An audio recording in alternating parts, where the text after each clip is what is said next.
Boa noite, queridos irmãos, graça e paz. Sejam todos muito bem-vindos para que possamos juntos realizar mais uma leitura orante dos Salmos. Hoje, o salmo em que nós voltaremos a nossa atenção é o Salmo de número 30. Salmo de número 30. É um salmo também atribuído a Davi, e é um salmo que tem apenas 12 versos, o que vai nos possibilitar, queridos irmãos, fazermos aquelas duas leituras. Tá? Como a gente já tem algum tempo tratando da leitura orante, eu vou fazer aqui só umas colocações que eu acredito que são boas para que a gente possa, ou para aquelas pessoas que começaram a acompanhar há pouco tempo, possam entender um pouco dessa dinâmica, né? A leitura orante dos Salmos é uma maneira antiga, mas da igreja fazer essa leitura dos Salmos, de modo que o texto dos Salmos nos leve também a orar, que possamos orar junto com a palavra de Deus, ou seja, quem ora junto com a palavra de Deus, ora melhor, né? Ora bem, porque ora a partir da revelação do próprio Deus, a partir daquilo que Deus inspirou homens a fazer, né, na sua devocionalidade. Então, eu acredito muito que a gente precisa desenvolver no nosso cotidiano como cristãos um momento de devocionalidade no nosso dia, para que a gente possa nos apropriar da palavra de Deus e para que, pelo efeito que a palavra de Deus tem sobre a nossa vida, possamos também nos dirigir a Deus de maneira reverente, né? Confiados de que Ele nos ouve e de que Ele se importa conosco. Tá? Então, é isso. A gente vai fazer esses momentos, como eu já falei, de duas pausas, que são importantes.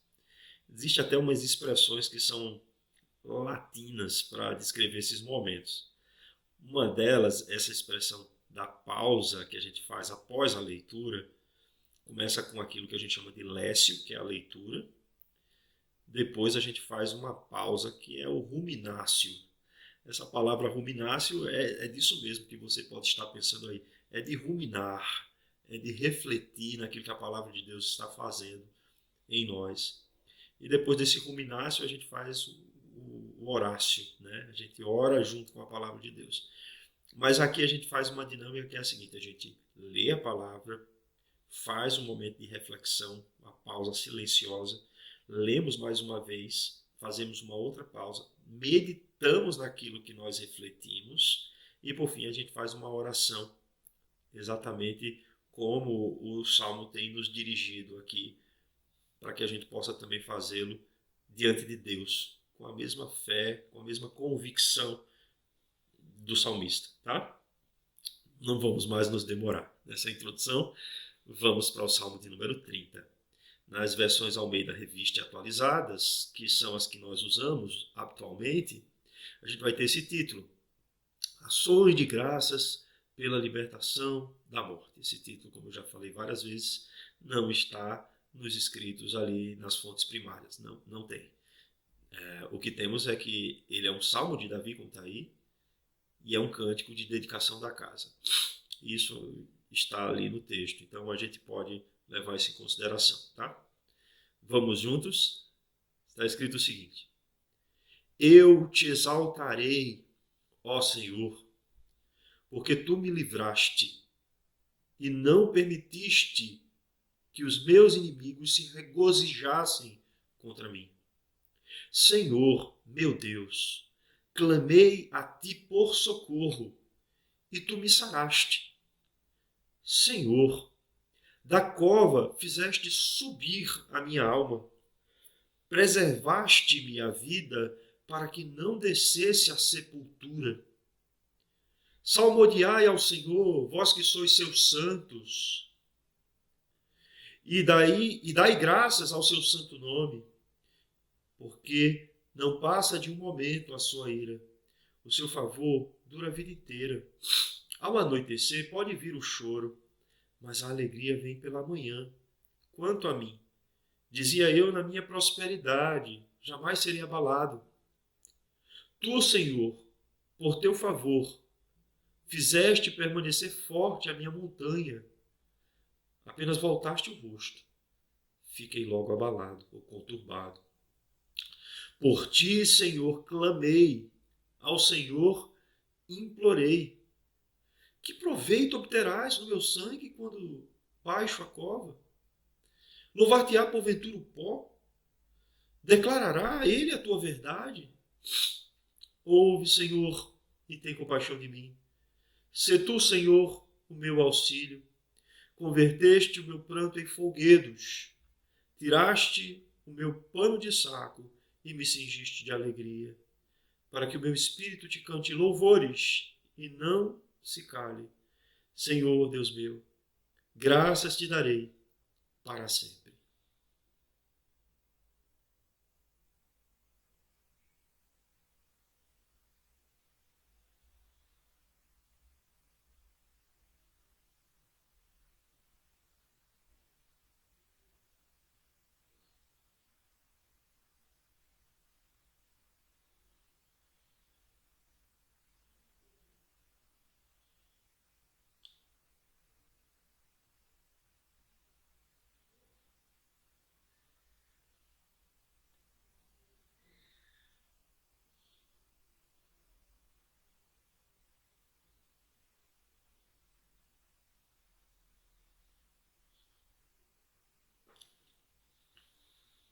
Eu te exaltarei, ó Senhor, porque tu me livraste e não permitiste que os meus inimigos se regozijassem contra mim. Senhor meu Deus, clamei a ti por socorro e tu me saraste.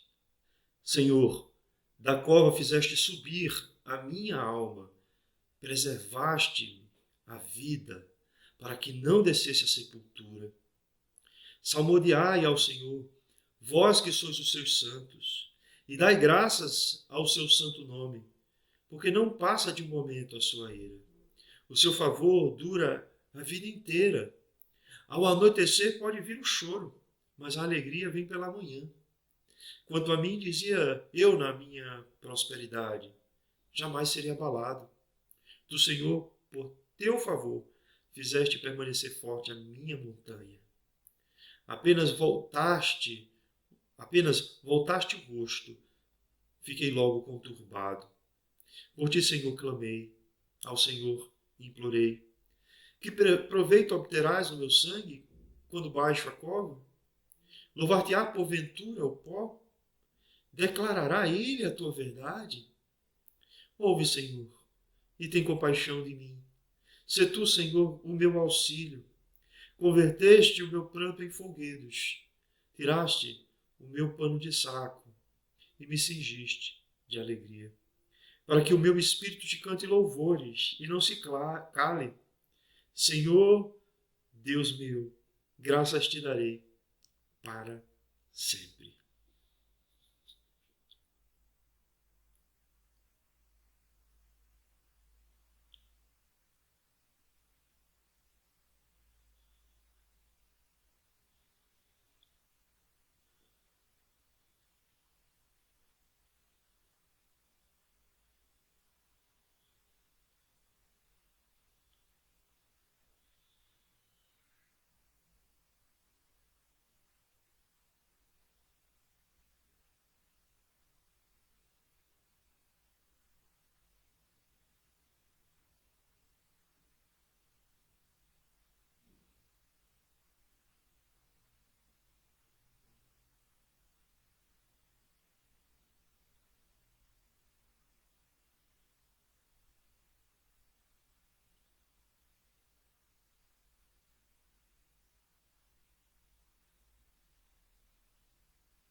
Amados, queridos irmãos, a gente tem aqui um salmo que ele faz a gente refletir sobre muita coisa, tá? Eu diria que o coração desse salmo está no verso 5, quando ele diz: porque não passa de um momento a sua ira. O seu favor dura a vida inteira. Ao anoitecer pode vir o choro, mas a alegria vem pela manhã. Irmãos, a gente não precisa ser um existencialista, né? Ou um filósofo, para a gente entender que a vida ela não é feita apenas de momentos de alegria. A vida também é feita de momentos de tristeza. A gente tem, assim, um intercalar desses momentos durante a existência. Há momentos que estamos alegres, mas rejubilosos. Nós demonstramos isso através da nossa aparência, né? Nós sorrimos de forma espontânea, mas há outros momentos também que a tristeza bate a porta. E nesses momentos a gente percebe que é um sentimento, que é uma emoção. A tristeza é uma emoção que faz parte dessa vida também. Então, nesse intercortar de alegrias e tristezas, acontece a vida, né? E esse pêndulo aí também oscilou na vida do salmista, na vida do salmista Davi. A gente tem nesses salmos que vai lá do 23 até o 30, até o 29, a gente tem questões que tratam do templo, né? É um tema que está presente. E embora nesse salmo aqui assim, a gente não tenha algo muito explícito sobre isso, mas em alguns momentos a gente tem uma noção de que há uma expressão também de culto, de celebração, que está dentro de uma liturgia possível do templo. Algumas pessoas dizem que esse Salmo 30, alguns estudiosos dos Salmos da Bíblia, seria uma síntese do Salmo 23 ao 29. Né? A gente viu que ele é atribuído a Davi, e Davi é esse homem que viveu na sua vida esses extremos, esses extremos, extremos de tristeza e de alegria, extremos de tristeza quando ele, por exemplo, pecou com Batseba e o fruto dessa relação, o filho que ele acabou esperando dela, Deus não permitiu que esse filho nascesse. E Davi, assim, até os últimos momentos pranteou por esse filho. Mas depois que a vontade de Deus foi decidida e ele percebia que não haveria como se voltar atrás daquilo que já tinha sido determinado por Deus, ele prestou um culto a Deus. Ele agradeceu a Deus.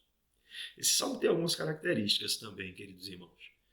Ele, assim, pela, pela forma desse salmo, a forma literária dele, ele se classifica como um salmo de lamentação. Só que vamos ser muito sinceros, né? Assim, a gente percebe outras características nesse salmo.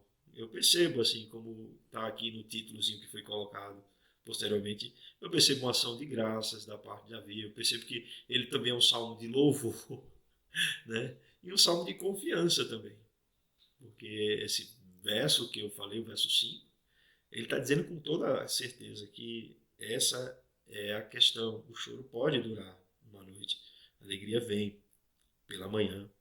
A ira de Deus, ela é só por um momento. E depois o seu favor dura a vida inteira. Então, essa é uma compreensão de confiança do salmista e de conhecimento do salmista a respeito de quem é o Deus com quem ele se relaciona, tá? Então a gente tem essas características aqui nesse salmo. De salmo de lamentação, de salmo de confiança, de salmo de louvor, de salmo de ação de graças.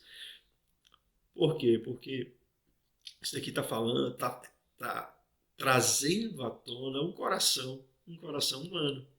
E o coração humano, além de tristeza e alegria, ele sente também dentro dele essa ambivalência de coisas, né? A gente é esse ser complexo, né? Que tem dentro da gente muitas coisas diferentes, né?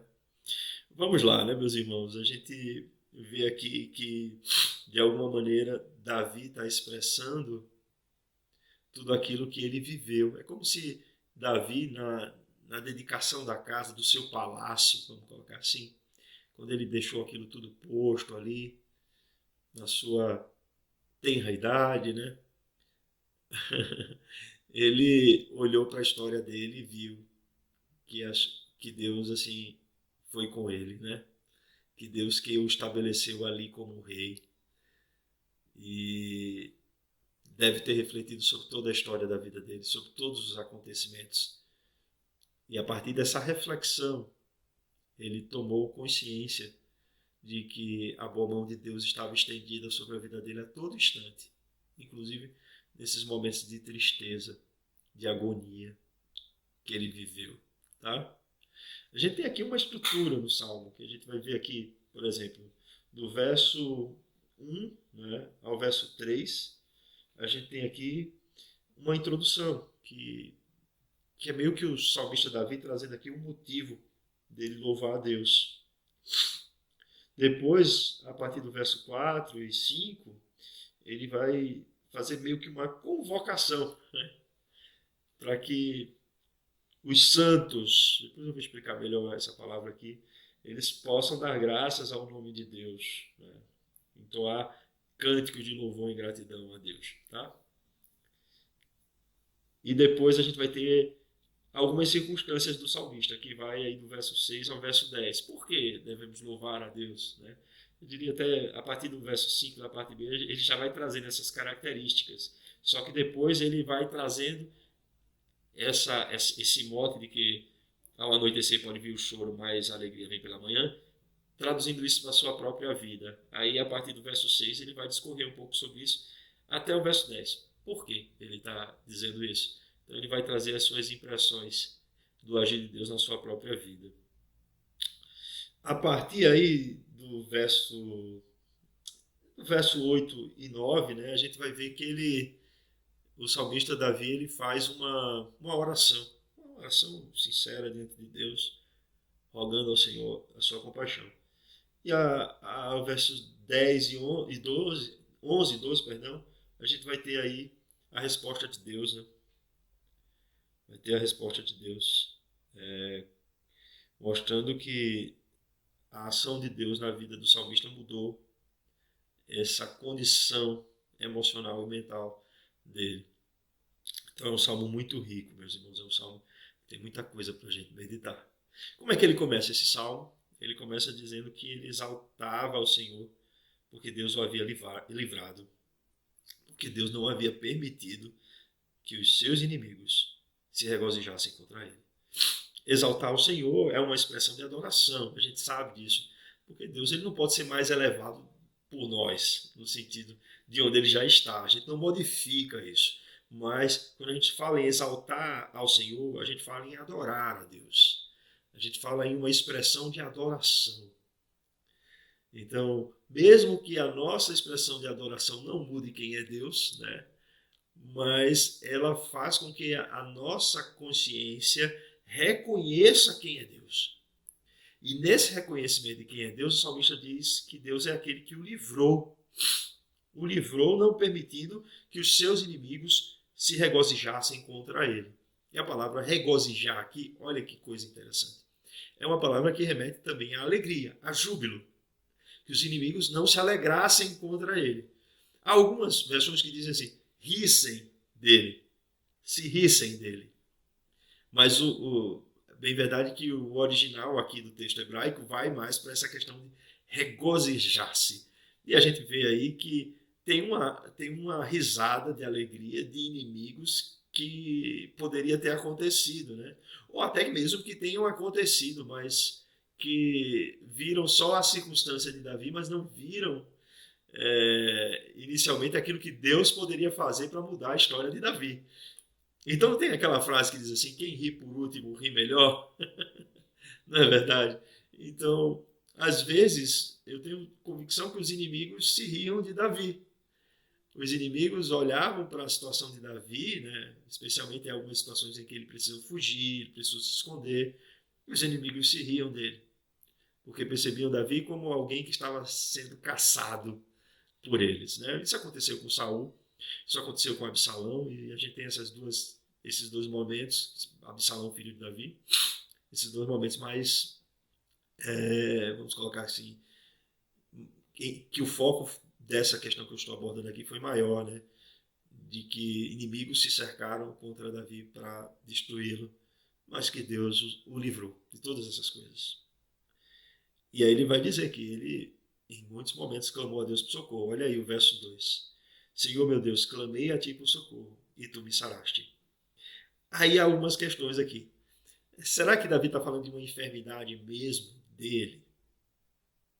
Será que ele está falando de uma enfermidade no sentido de que ele estava enfermo por uma doença, sabe? Ou será que ele está falando assim de sarar como um ato desse livramento de Deus contra os inimigos? Porque essa pode ser também uma expressão que seja mais simbólica no sentido de todo o sofrimento que Davi havia enfrentado. Então vai existir, meus irmãos, essas duas possibilidades, né? De Davi está falando de fato de uma enfermidade, de algo que tinha acometido ele estava preocupado com essa enfermidade a ponto dele clamar a Deus porque temia por sua vida, ou ele está falando dessa enfermidade como um emblema, um símbolo daquilo que ele sofria, né? Do escárnio dos seus inimigos, da perseguição, da afronta. Então pode ser também isso aí. E ele diz aí no verso 3 assim: Senhor, da cova fizeste subir a minha alma, preservaste-me a vida, para que eu não descesse à sepultura. Aí, duas coisas também aqui, né? Pode ter sido por uma enfermidade, mas pode ter sido por todo esse contexto. Eu gosto de observar todo esse contexto da vida de Davi, sabe? Em muitos momentos, mas muitos momentos, Deus preservou Davi. Em muitos desses momentos de perseguição, Davi foi preservado, meus irmãos. E pôde-se ver ali realmente a mão de Deus livrando Davi da sepultura, né? De descer aí à mansão dos mortos, o Sheol, de perder a sua vida, ser tirado da terra dos viventes, né? Então isso em vários momentos aconteceu na vida de Davi. Eu sei que existem irmãos que estão assistindo que são mais novos, outros têm mais experiência de vida, mas o que a gente percebe é que com o passar do tempo, que a gente vai amadurecendo na caminhada cristã, Deus vai nos trazendo esse olhar para que a gente possa observar a história da nossa vida, não é assim? E vemos como a boa mão dele se estendeu a nós, nos livrando em situações dificílimas, dificílimas. Eu, certa feita, estava recordando de um momento na minha vida em que eu estava dirigindo em Pernambuco, indo para a casa da minha mãe, e assim, o combinado era num dia anterior eu levar a minha família. Eu estava numa cidade chamada Vitória de Santo Antão, e para eu ir para a casa da minha mãe, que ficava em Jabotão dos Guararapes, eu pegava a BR, que é a BR-232, lá em Pernambuco.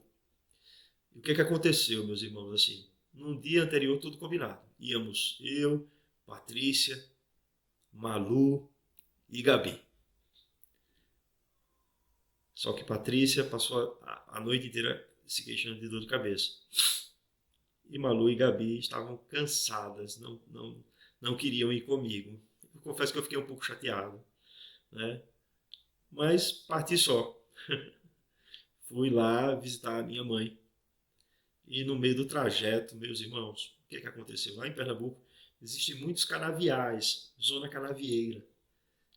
E a fumaça desses canaviais, o que aconteceu? Ela entrou dentro da BR. O vento mudou, de repente, e a fumaça entrou. Então, os carros que vinham à minha frente, em alta velocidade, né? Por conta de um motorista que resolveu, no meio da fumaça, frear de vez, houve um engavetamento de vários carros, assim. Foram vários carros. E o meu carro estava ali no meio, sendo pressionado por outros carros. O que é que eu comecei a perceber? Que o carro da frente que estava na minha frente estava pegando fogo, saindo gasolina e pegando fogo. O meu carro também começou a pegar fogo. E é interessante que esse carro, eu tinha feito seguro dele uma semana antes. Começou a pegar fogo, eu dentro do carro. Tentei abrir as portas, mas tinha carro do lado, carro do outro. E do outro lado que eu fui abrir a porta, o fogo estava se alastrando, o carro estava ficando quente. Quando eu percebi que não estavam mais engavetando carros, que pararam de colidir os carros, eu arranquei o encosto de cabeça, quebrei o vidro do carro, joguei água sobre mim, tirei alguns pertences ali, que não deu para tirar tudo, e saí andando por cima dos carros, até o guarda-reio. E aí, assim, comecei a ver pessoas gritando, desesperadas, e comecei a ajudá-las a poder sair ali pelo guarda-reio, o máximo possível de pessoas. Tinha uma senhora com a filhinha, e quando eu vi aquela senhora, parece que algo bateu assim na minha cabeça, deu aquele insight, né? E quando eu estou saindo ali daquela fumaça, um senhor fez: "Você está bem?" Eu não sei o que senhor é esse. Eu fiz: "Graças a Deus estou." Aí ele fez: "Você está só, sua família está com você." Aí eu olhei para ele e fiz: "Cara, minha família não veio. Eu estou sozinho aqui. Graças a Deus." Porque seria muito mais difícil tirar todas elas de dentro do carro. E eu comecei a chorar, meus irmãos. Até hoje eu me emociono quando eu penso nisso. Comecei a chorar pelo livramento que Deus deu à minha família ali naquela situação. E aí, meus irmãos, é isso. A gente, quando olha para a nossa vida e a gente tem já essa maturidade para perceber que a vida é feita de momentos difíceis e de momentos alegres, a gente vai perceber que nos momentos difíceis Deus estava ao nosso lado. Deus estava nos livrando. Isso eu estou dizendo uma situação de entre várias situações que eu poderia relatar aqui, mas eu creio que todos os irmãos também tenham, né, algumas situações que recordam de livramentos de Deus. É o que o salmista Davi está fazendo aqui. Eu podia ter descido a sepultura, assim. Em várias dessas ocasiões eu poderia ter morrido se não fosse a tua boa mão. E essa palavra aqui que ele diz assim: Senhor, da cova fizeste subir a minha alma. Essa expressão no hebraico, meus irmãos, é como se uma pessoa estivesse se afogando e ela fosse tirada dali de dentro da água. Entendeu? É aquela situação mesmo de desespero. É aquela situação em que a gente se sente, o que é que a gente vai fazer? A gente vê a nossa impotência diante da situação, diante da calamidade que nos acomete. E aí eu não posso esquecer daquilo que na congregação a gente abordou, de Marcos no capítulo 4 lá, versículos 35 a 41, de que Jesus acalma a tempestade, né? Aquela situação ali. E os discípulos estavam desesperados, mesmo sendo pescadores habilidosos, mesmo conhecendo o mar lá da Galileia, que é um lago. Eles se viram numa situação em que eles se sentiram impotentes e clamaram ao Senhor Jesus. O salmista aqui fez isso, ele clamou a Deus por socorro e Deus o livrou. E não uma, duas vezes, várias vezes isso aconteceu na vida dele. Isso também acontece na nossa vida. Glorificado seja o nome do Senhor por isso, né? E aí ele conclama o povo a salmodiar a Deus. Olha que coisa interessante. Ele diz assim: salmodiai ao Senhor, vós que sois seus santos, e dai graça ao seu nome. Meus irmãos, é essa a nossa atitude quando nos damos conta dos tamanhos livramentos que são concedidos a nós por Deus, daqueles que a gente sabe que aconteceram e daqueles que a gente nem imagina. Então a gente enche o coração de gratidão a Deus por esse cuidado amoroso que Ele tem conosco, esse cuidado, esse relacionamento que Deus tem com o seu povo. Salmodiai ao Senhor, vós que sois seus santos. Essa palavra santos aqui, que é traduzida em algumas versões por fiéis, é santos mesmos, é Hassidim do hebraico. E ela nasce de uma raiz que é Hesed. Hesed. E Hesed é um amor fiel. É um amor fiel. É um amor leal. É um amor leal. E ele convoca o povo: dai graças a Deus, vós que sois seus santos, dai graças ao seu nome. E, irmãos, isso é uma questão muito importante para nós. Assim. O relacionamento que temos com Deus é através de uma aliança. Não à toa ele usar o termo aqui do Senhor como Deus da aliança, né? Ao Senhor, está com caixa alta aqui, porque se refere ao Deus da aliança. Vós que sois seus santos, vós que sois amados de Deus, amados de forma leal, daquele Deus que se relaciona com você através de uma aliança.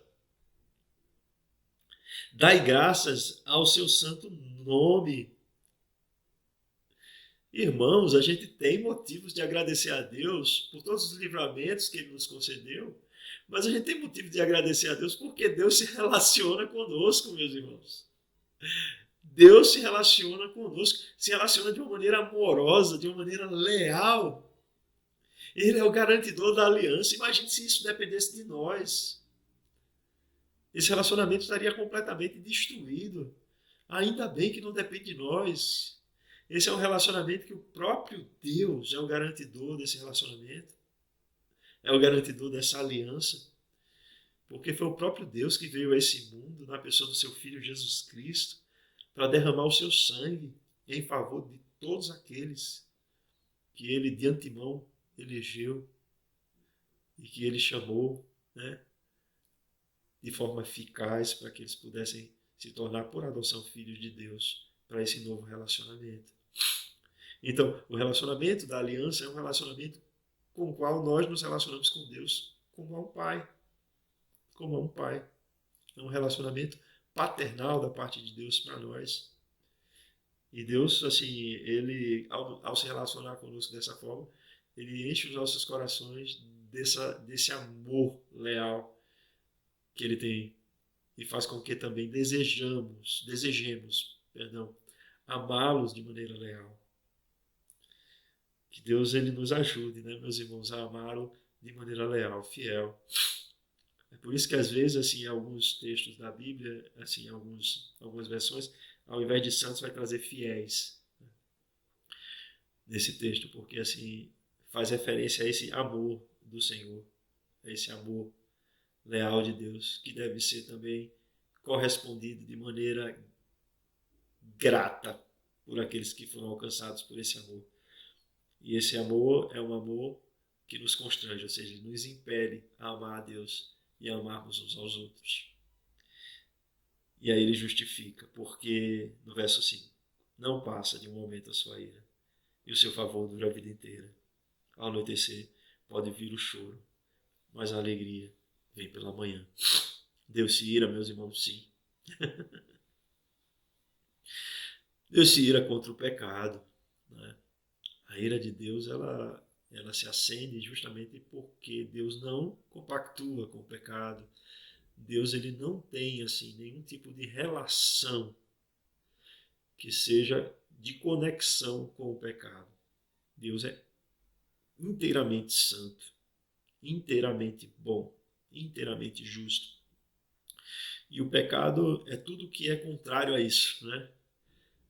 O pecado é que faz com que a gente deixe de apontar para Deus no sentido de desejarmos cumprir a sua vontade para vivermos segundo as nossas próprias vontades humanas, que são e foram afetadas pelo pecado. Então, o pecado é a transgressão da lei de Deus, o pecado é errar o alvo, o pecado é tensionar aquilo que não condiz com a realidade de Deus na nossa vida. Então, a ira de Deus existe sim.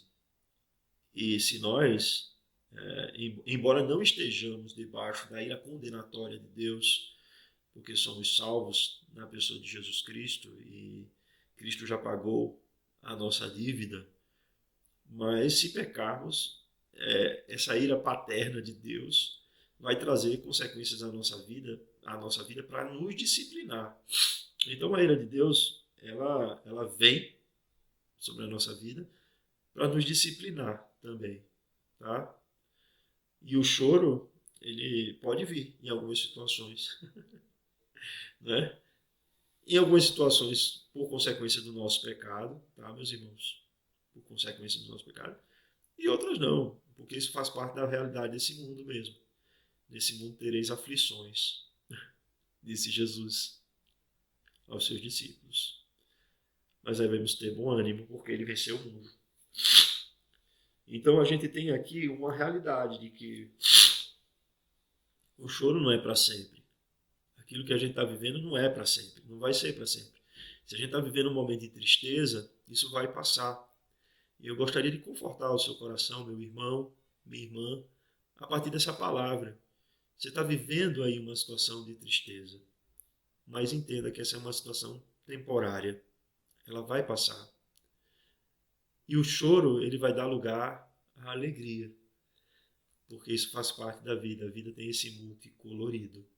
Tem momentos em que a emoção mais presente é a tristeza, mas haverá momentos que a emoção que vai tomar conta da nossa vida e vamos estar mais conscientes disso é a alegria do Senhor, tá? Que ela vem pela manhã, ela aparecerá. Creia nisso, creia que a tristeza não vai ser para sempre, que Deus lhe trará de volta a alegria, tá? E aí ele vai trazer agora questões pessoais, salmista. Quanto a mim, dizia eu, na minha prosperidade, jamais seria abalado. Eu vou ler o 7 porque a gente vai entender melhor o que ele está querendo dizer no 6. Do Senhor, por teu favor, fizeste permanecer forte a minha montanha. Ele está dizendo aqui que o motivo de ele não ter sido abalado em sua prosperidade é porque Deus estava com ele, deixando ele ali fixo, estável, como uma montanha. Tá? É nesse sentido aqui que o salmista está dizendo. Ele não está falando aqui de forma pejorativa, não, de que talvez ele teve uma confiança nele próprio e essa confiança nele próprio fez ele supor que ele nunca seria abalado. Não, não é isso. Não é isso que o salmo está dizendo. O salmo está dizendo que essa confiança não era nele próprio. Essa confiança que deixou ele confiante, né? Essa confiança que fez com que ele se voltasse para Deus, sabendo que Deus manteria ele firme como uma montanha, é a confiança em Deus, não é a confiança nele mesmo. Entendeu? Então jamais seria abalado. Mas aí no verso 7 ele vai dizer o seguinte: apenas voltaste o rosto, logo fiquei conturbado. E quando Deus se esconde, quando Deus esconde o rosto, aí a sensação que o salmista tem é terrível. É uma sensação de instabilidade, de insegurança. Isso não acontece só com o salmista, tá, meus irmãos? Isso acontece à nossa vida também. Por quê? Porque Deus é a nossa verdadeira segurança. Quando a gente vai buscando fora de Deus a nossa segurança, a gente vai percebendo que não temos nenhuma segurança. Todas as coisas são mecanismos que a gente cria para tentar diminuir a insegurança em relação à vida. Mas esses mecanismos não são capazes de manter essa segurança viva em nosso coração. Entendeu? A gente sabe que na vida de Davi, como eu já mencionei, ele deu algumas derrapadas, né? Deu alguns deslizes feios, muito feios. Né? Estou falando de adultério, estou falando de assassinato, estou falando de várias coisas que o Davi cometeu. E nessas derrapadas, assim, a alegria da salvação foi retirada. E aí, quando sai a alegria da salvação, meus irmãos, se você não percebe mais esse gozo da salvação na sua vida, aí a coisa fica feia. Fica feia. Porque é tristeza sobre tristeza. Por mais que você queira manter uma aparência de alegria, não vai manter, viu? Aqueles que estão longe do caminho do Senhor sabem disso. Você está longe, você é filho, está fazendo o que dá na telha, né? Achando que está tudo bem. Acha que por conta da sua condição você tem como comprar às vezes momentos de alegria, né? Publica nas redes sociais só foto sorrindo, contente. Mas eu vou dizer uma coisa para você. Você sabe o que se passa no seu coração. E essa alegria, por mais que você tente demonstrar para os outros, é uma alegria falsa. Porque é uma alegria que ela não provém de Deus. Então, querido, Se você está desviado do caminho do Senhor, você está ouvindo esse vídeo, se conserte com Deus. Isso é um conselho, meus irmãos, melhor do mundo que pode se dar um desviado. Se conserte com o Senhor. Busca ao Senhor, fale os seus pecados, confesse os seus pecados a Ele, volte a ter comunhão com a igreja. Não viva assim do jeito que você está vivendo, porque vai ser de mal a pior. Se volte para Deus o quanto antes, para que você possa ter devolvido aquela verdadeira alegria. Não essa alegria que você está tendo aí, que no outro dia precisa estar fazendo alguma coisa para tentar preencher esse vazio que está no seu coração. Tá? Davi não perdeu a salvação, quando ele escreveu lá no Salmo 51, né? Volta-me a dar a alegria da tua salvação, Senhor. Ele não perdeu a salvação, mas ele perdeu a alegria da salvação. E você viver esse período da sua vida aqui, que poderia estar servindo ao Senhor, que poderia estar se dedicando às coisas de Deus, deixando esse tempo passar, uma hora a conta chega. Se volte o quanto antes, meu irmão, minha irmã, à presença de Deus. E aí ele vai dizer assim: que proveito obterás no meu sangue quando baixo a cova? Louvar-te-á porventura o pó? Declarará ele a tua verdade? Ele está dizendo assim como que para Deus: Senhor, se tu se afastares de mim, se tu não voltares a ser a minha rocha, a minha montanha, né? Eu vou viver assim, eu vou morrer, eu vou falecer, porque foste tu que me deste os livramentos, foste tu que foste aquele que me sustentasse nos momentos difíceis. E sem a tua presença, Senhor, eu não serei páreo para nada disso. E aí ele vai dizer assim: como obterá o meu sangue proveito de mim? É como se ele dissesse assim: Senhor, se a minha vida for tirada da terra dos viventes, é menos um santo, menos um fiel aqui nesse mundo, para poder te glorificar, para poder te bendizer. Aí ele faz um clamor no verso 10. Ouve, Senhor, e tem compaixão de mim. Sê tu, Senhor, o meu auxílio. Auxílio. Essa é a oração que a gente precisa fazer, tá? Essa oração. Tá no momento difícil? Tá sentindo o peso aí dos pecados e das coisas que você acabou cometendo, se distanciando da presença de Deus? Olha, esse é um bom conselho. Clamar a Deus, pedir a Ele a compaixão sobre a sua vida. Porque ninguém, mas ninguém, terá aquilo que Deus só Deus pode trazer para você. Alegria, segurança, porque Ele é o nosso auxílio. Deus é o nosso auxílio, Deus é o nosso Salvador. Só nele a gente vai encontrar a verdadeira satisfação para a nossa vida, o verdadeiro contentamento. E aí ele vai dizer aqui o que é que aconteceu com Davi.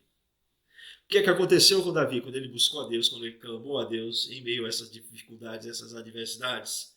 E aí ele diz no verso 11: converteste o meu pranto em folguedos, tiraste o meu pano de saco e me cingiste de alegria. É isso que acontece, meus irmãos, com o filho que volta para casa. Lembra a questão do filho pródigo, né? Ele volta para casa, ele dá aquela, ele toma consciência de que aquela situação que ele estava ali longe da casa do pai, depois de ter gastado todo o seu dinheiro de forma dissoluta, ele teve a sua vida ali no mais baixo nível, tendo que cuidar de porcos, se desejando comer a comida dos porcos, até que ele se tocou, ele teve um insight de que na casa do pai dele até os empregados eram melhor tratados do que ele. E ele tomou uma decisão: irei ter com meu pai, e vou pedir a ele que ele me trate como um dos seus empregados, que ele não me receba mais como filho, mas me trate como um dos seus empregados. E aí ele vai em direção à casa do pai, já com o discurso pronto, todo ali maltrapilho, né? E o pai de longe vê-lo. O pai de longe o vê e corre em direção a esse filho, meus irmãos. e dá um abraço nesse filho. E o filho ali, quando preparou o discurso, o pai já interrompeu, mandou colocar um anel no dedo, dizendo para ele: você é meu filho, colocar sandália nos pés, vesti-lo, mandou matar um cordeiro, um bezerro cevado, aqueles que estavam prontos para o churrasco, né? Deu uma festa para esse filho que tinha voltado, porque aquele filho estava morto e reviveu. Ele estava perdido e foi achado. Queridos irmãos, é assim que Deus trata com todos aqueles, todos, sem exceção, que arrependidos dos seus pecados se voltam para Ele. Todo filho é tratado dessa forma. Então, enfatizo isso para você. Se volte para Deus. Tá achando que as coisas estão difíceis aí onde você está? Está ficando cada vez pior? Lembre-se da casa do Pai. É isso. Olha para aquilo que... como teu Pai trata com os filhos. Teu Pai Celestial. Busca Ele. E Ele vai dizer: converteste o meu pântano em folguedos. Tiraste o meu pano de saco e me cingiste de cinza. O pano de saco era usado na cultura do povo de Israel para demonstrar luto, tristeza, para que se pudesse prantear por alguma coisa ruim que estava acontecendo com eles. Tá? E aí ele está dizendo aqui que Deus fez algo de transformação. Ele tirou o pano de saco e vestiu a pessoa de alegria. É a melhor veste que tem, meus irmãos, é ser vestido de alegria. Não importa a marca, né? Não importa. O importante é você estar vestido de alegria, um sorriso no rosto, um semblante renovado. As pessoas olham para você e dizem assim: uau, como aquela pessoa está mudada, né? É Deus agindo na sua vida, é Deus agindo na minha vida, na nossa vida. E aí ele conclui o salmo dizendo assim: e me cingiste de alegria, para que o meu espírito te cante louvores e não se cale. Senhor, Deus meu, graças te darei para sempre. E essa expressão aqui, para que o meu espírito, para o meu coração, em alguns momentos é traduzido, te cante louvores e não se cale. Essa palavra aqui, que é traduzida por louvor, te cante glória. É como se ele está dizendo assim: para que o meu espírito te cante glória. Glória. Por quê? Porque essa palavra, no verso 11, e me cingiste de alegria, é de grito de alegria, é de brado de alegria. De brado de alegria, como acontece numa vitória, nos dá um brado de alegria. Então, é como esse brado de alegria. Então, para que o meu espírito, o meu coração cante glória ao teu nome. E não se cale, fique cantando glória a Deus, glória a Deus, glória a Deus por tudo isso que Ele fez em minha vida. Senhor meu Deus, diz aqui o salmista, graças te darei para sempre. Ô, meu irmão, um coração grato a Deus é uma coisa maravilhosa. Uma pessoa que é grata a Deus, você pode perceber, ela não é uma pessoa amargurada. Ela não é uma pessoa que dá patada nas outras. Né? Uma pessoa grata a Deus é uma pessoa com o coração cheio de alegria. Cheia de alegria.